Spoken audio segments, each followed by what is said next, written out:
Dear ISIL, I wanted to be one of the first to congratulate you on your graduation from the level of scum to the peak of pusillanimous maggots. I must say, personally, I am impressed at how quickly you progressed to that stage, but not in the least bit surprised that you finally did make it. You have most certainly turned all of the heads that you have not sawed off and managed to grasp the attention of the world. And to think, you only had to slaughter roughly 10,000 innocent men, women, and children to do so.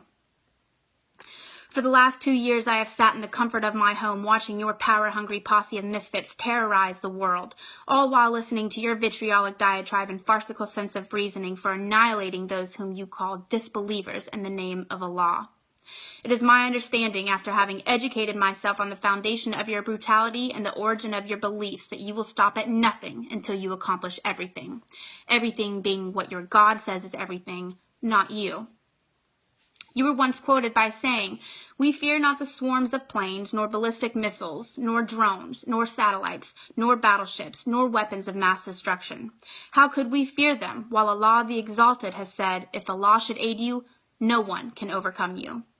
And just like that, you consider yourselves invincible.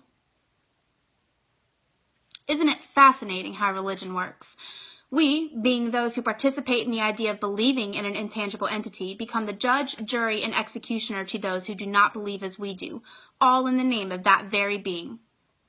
I'm a bit ambivalent to this concept, as I am a Christian and do not condone your tactics at praising your God, but it was not too long ago that Christians did the very same thing in the name of ours. So this, coupled with your sadistic slaying of thousands, is why you have graduated to a level worthy of the attention you have received by those whom you wish to destroy. Some call it a war on terrorism, others a war on religion, some even call it a war on power and politics.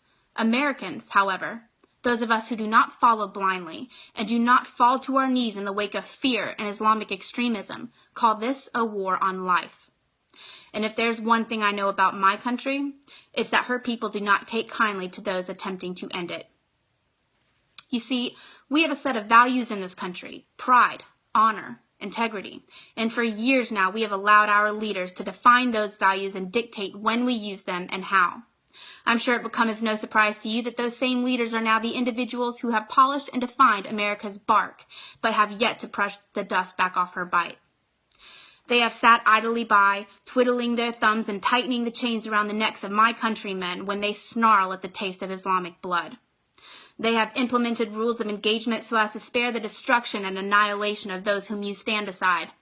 They have coddled our enemies and nurtured their foundation, all while telling my people to stand down and remain silent. And for this reason, my country is ready to release the chains of moral ambiguity that have suppressed our ability to defend our nation against all enemies sworn to destroy her. The President of the United States no longer possesses the ability to speak on behalf of the American people. He has turned his back on us, and as a result, we have turned our fronts to you. So if you want something, you have to come through us to get it. I implore you to reconsider your next move, though, because once you activate on American soil, you will be coming head-to-head and toe-to-toe with a beast that will redefine your definition of Judgment Day. And the last thing you will see before your 72 virgins is the face of an American that validated your one-way ticket to the show. Make no mistake about it, America does not fear ISIL. We have been waiting for the opportunity that you have presented at our feet like the gullible little puppies that you are, biting the ankles of someone much bigger than they. You prey on those that do not stand a chance against you. You hide behind your masks and stand behind those you execute like sheepish cowards, beating your chest and chanting death to America.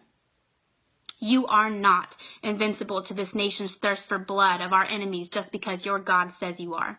You are not indestructible from the shrapnel of our honor and liberty just because your God says you are.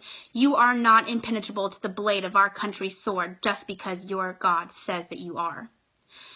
You will need a lot more than his words to protect you from a war on American soil, because when it comes to life or death in these United States, we don't play by the rules of the government. The United States of America will not bow to radical Islam, and we will not be backed into a corner by the hands of our enemy.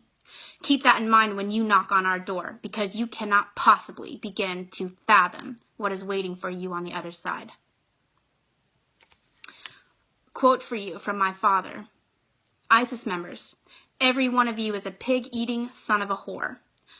Fuck you, your mother, your faggot prophet, and that offspring of a pig you call Allah. Am I being too vague? End quote.